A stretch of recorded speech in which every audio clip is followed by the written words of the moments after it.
A queda de braço entre Lula e Haddad sobre a meta fiscal é para valer? Eu acho que tem muita coisa que a gente não tem enxergado no meio dessa discussão.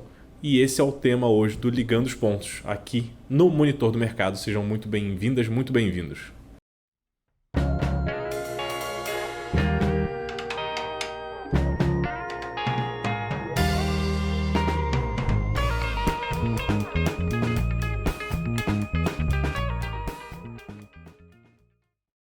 O presidente Lula disse que dificilmente a meta de déficit zero para 2024 será cumprida. Ele disse que o mercado espera, algo que dificilmente vai acontecer. E Haddad tá na briga do lado do mercado financeiro para tentar cumprir essa meta. Não é uma questão do lado do mercado financeiro ou não. O Haddad tem prometido essa meta para as pessoas, para os encontros que ele vai, para os eventos que ele vai. Foi promessa de campanha também, inclusive, resolver essa questão fiscal. Na questão do arcabouço. Quando você tira o teto de gastos, que o PT enxergava como uma trava para o crescimento, e é uma discussão que já passou, entra o arcabouço fiscal. E no arcabouço fiscal tem a meta de déficit zero. O que significa isso? Significa gastar exatamente o que você arrecadou naquele ano, não deixar uma dívida para o ano seguinte, não ficar rolando dívida. E o Haddad, em todos os eventos que vai, garante que o governo trabalha pelo déficit zero em 2024. E aí vem o Lula e fala que não é bem assim, que não é garantido, que não dá para garantir, que é muito difícil. Os empresários, os grandes investidores, eles não necessariamente acreditam que o governo vai conseguir cumprir essa meta de déficit zero. Mas eles gostam muito, eles transparecem isso o tempo inteiro, de ver o Haddad garantindo que o esforço vai ser máximo atrás dessa meta zero. Quando o presidente fala que a gente sabe que vai ser difícil, já sabe que não vai cumprir, fica uma impressão de larguei de mão essa busca, larguei de mão essa procura pela meta zero, a gente não vai se esforçar tanto. E aí é a questão, é aquilo, falar que não vai beber no fim de semana e acabar tomando uma cervejinha. É o contrário de falar, você sabe que a gente vai beber no fim de semana. E aí você sabe que você vai enfiar o pé na jaca. Então, esse tipo de confiança que abala bastante o mercado financeiro. E essa leitura ela vem exatamente das aspas de Lula, Ele disse que acha que é ganancioso, que o mercado muitas vezes é ganancioso e fica cobrando uma meta que ele sabe que não vai ser cumprida. Ele fala também que a Haddad está aí, que ele está aí, que eles estão cumprindo os esforços, mas aí ele disse, dificilmente.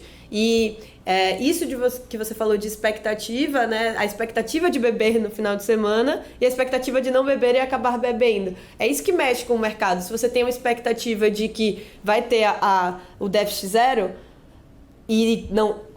Sem expectativa de que vai ter o déficit zero, você tem a expectativa de que o governo está montando uma estabilidade fiscal. E você monta seus investimentos e o jeito que você lida com as coisas a partir disso, de procurando uma estabilidade fiscal. Se o governo avisa que vai meter o pé na jaca e que 2024 vai ser o primeiro ano efetivamente que a meta deveria ser cumprida, eles já vão desistir no primeiro ano, abre espaço de é uma regra que na primeira vez que ela teve a oportunidade de ser cumprida, ela não vai ser. Então, por que eu vou acreditar nessa regra se ela nunca nem foi cumprida e se ninguém nem espera, Não tem nem a expectativa de que ela seja cumprida. O plano do arcabouço veio todo pós-eleição, não é uma coisa tirada do nada, não é uma coisa herdada pelo governo petista.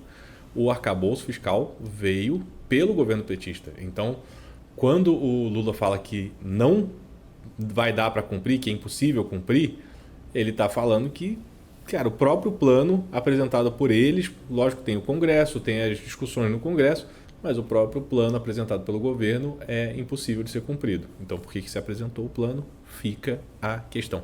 E a questão da expectativa do mercado é o que move o mercado financeiro. Não é necessariamente saber se o governo vai cumprir ou não, mas achar que ele vai cumprir perto da meta, que ele vai ficar perto, que ele vai ficar longe da meta. Então, o mercado financeiro, os investimentos, o mercado todo, o Ibovespa, tudo que depende de investimentos externos e investimentos internos, traz isso como um foco. Você tem que saber qual vai ser o arrojo financeiro, qual vai ser o uso daquele dinheiro, por exemplo, para investimento exterior. E quando a gente pensa no que move a Bolsa, é o investimento estrangeiro. O Ibovespa ele se move pelos grandes investidores internacionais. O nosso dinheiro aqui é menos da metade do dinheiro que circula na Bolsa de Valores. E o dinheiro estrangeiro depende de garantia de segurança para ir para um país inseguro como o Brasil. A gente pode adorar, a gente pode morar aqui, a gente pode ter toda a garantia, a gente adora investir no Tesouro Direto, mas para um gringo, a outra opção dele é qualquer outro país no mundo e não um emergente como nós. Ele pode estar trocando, tirando dinheiro daqui e indo para a segurança de tesouro americano, por exemplo, que agora está pagando mais, já que os juros lá estão aumentando.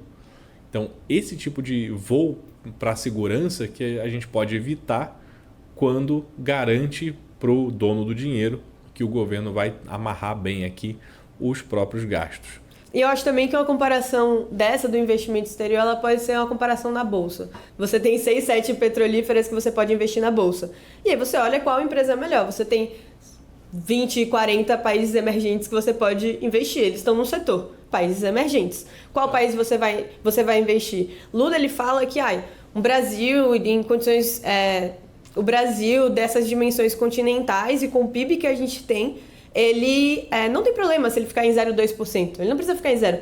Realmente não tem, mas a questão você tem países que que tem uma estabilidade fiscal no sentido de, não é que a nossa meta ela é perfeita, mas a nossa meta é cumprida. Você prefere um país que eu consiga acreditar na palavra do governo de que ele vai colocar uma meta e ele vai cumprir? Ou você prefere um país que, apesar de 0,2% realmente não significar nada para o Brasil, tipo, na dimensão que o Brasil financeiramente, imediatamente, não ser nada, é você quebrar uma regra, é você quebrar uma meta, é você dizer que a sua palavra, ela, querendo ou não é tão confiável assim. Maravilhoso. No caso da confiança do mercado, a gente mede muito ela pelo boletim Focus, né? Toda segunda-feira o Banco Central divulga o relatório Focus, que é quando ele toma a opinião de todos os agentes do mercado. E quando o Banco Central reúne as opiniões dos principais agentes do mercado, que é previsão em relação ao PIB, em relação ao IPCA, a inflação, e em relação à Selic, nossa taxa de juros. Desde o ano anterior, você vai prevendo ali os anos seguintes como é que eles vão terminar. E se você compara o Boletim Focus do começo do ano para o Boletim Focus de agora, a gente vê que as expectativas estavam lá embaixo na mudança de governo e agora o mercado enxerga uma melhoria que aconteceu.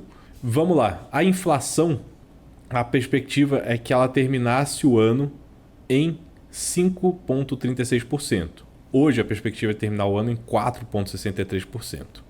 O PIB estavam esperando uma alta de 0,78%, 0,78%.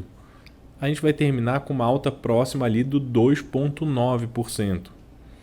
O dólar estava uma expectativa de R$ 5,28 no fim do ano. Ele provavelmente vai terminar o ano em R$ 5,00. E a Selic, a perspectiva era de 12,5%, vai provavelmente terminar o ano em 11,75%. Ou seja, os principais indicadores hoje estão melhores do que lá no começo do ano. Isso significa que o Brasil melhorou pra caramba? Não necessariamente. Pode significar só que a expectativa estava setada muito baixo. E aí eu acho, mas é puro achismo meu, que tem muito jogo político nesse momento. Quando você bota um governo novo e começa a dizer, pós-eleição, que vai acabar com o teto fiscal, que vai acabar com o teto de gastos, sem dizer qual seria a alternativa, o mercado todo puxou as expectativas lá para baixo. E agora o Brasil teve um ano ok, mas quando você olha perto das expectativas do começo do ano, você pode falar, nossa, foi magnífico, foi outstanding, como gostam de botar a turma do inglês. E se você olha agora, a gente está encerrando o ano e as previsões para o ano que vem, para o fim do ano que vem, vão ser todas moldadas a partir de agora. Quando você faz isso, você coloca uma insegurança, fala que a meta não vai ser cumprida, provavelmente a gente vai ter uma mudança de expectativa, mudança nas previsões do mercado. E aí no fim do ano que vem, se você fizer o normal, o que já era o planejado, vai parecer ótimo. Porque você vai superar todas as expectativas do mercado, já que no começo do ano eles estavam prevendo que ia ser lá para baixo. Ou seja, tem um jogo político também de você controlar as expectativas, botar uma rédea nas expectativas do mercado pelo discurso, pela discussão presidente e ministro da Fazenda, que gera insegurança e gera uma redução das expectativas. Né? É porque é discutido assim, em academia o que é insegurança. Então, assim, a segurança, ela é o quê? A ausência de insegurança. Então, para você ter uma estabilidade, uma segurança na sua meta fiscal, você só precisa não ter nenhuma fonte de insegurança. Se você coloca uma que é bem pequenininha... Bota um ruído, né? Já vira uma instabilidade, já vira insegurança. Porque para você ser seguro, não pode ter nada, nenhuma questão que te deixe com o pé atrás. Então, você coloca uma questãozinha que vai ser de mudar, sei lá, a meta fiscal de 0 para 0,1, isso já rui, porque essa sensação de estabilidade, ela estava muito clara. No evento que eu fui da Bloomberg, estava todo mundo falando que só ia ter IPO em 2024 se tivesse estabilidade fiscal, se a meta fosse cumprida. Isso é verdade? Pode ser, pode não ser, a gente vai ver. Mas a questão é, se você já bota esse ruído aqui atrás, no final de 2023, mesmo se ela não for cumprida no final de 2024, você vai ter um tempo de adaptação para o não cumprimento dessa meta muito grande. Então não vai ser um pânico de chegou setembro, agora o que a gente vai fazer? Você está colocando uma sementinha aqui atrás para dizer, ó, talvez não dê. Então não vai gerar aquela sensação de pânico, vai gerar, lógico, uma questão agora, que as pessoas vão remodelar o que elas estão pensando, mas no final do ano é capaz de, se o mercado ele tiver se o mercado tiver aceitado que não vai ter esse cumprimento de meta, e ele tiver aceitado que vai ficar em 0,2 e se programado para estar em 0,2, pode ter IPO de qualquer jeito, porque já vai ter, todo mundo vai ter alinhado as expectativas. Então por exemplo, não é que com o dólar a R$5 não tem investimento no mundo, é que o dólar ele estava de 3 e foi para 5 em quanto tempo? Ele estava de, sei lá, 4,5 e foi para 5 em quanto tempo? Se ele está há um ano em 5, vai acabar os investimentos em dólar? Não acaba. Se a meta está há um ano em 0,2, vai parar tudo porque não tem estabilidade fiscal? Difícil, né? Se tem um tempo de adaptação, é muito mais fácil você criar essa estabilidade fiscal. É um jeito de se preparar para errar ali na frente, né? Preparar a turma para você errar o cálculo ali na frente. Eu coloquei aqui na minha coluna da Folha da última semana que tem 2 jeitos de superar a expectativa, né? Ou você aumenta as suas entregas ou você abaixa as expectativas. E infelizmente a gente tem a tradição de optar pela segunda opção. Assim, é terrível, mas é normal na política você plantar ruído para ali na frente você superar as expectativas e falar, nossa, viu só como é que foi bom esse período?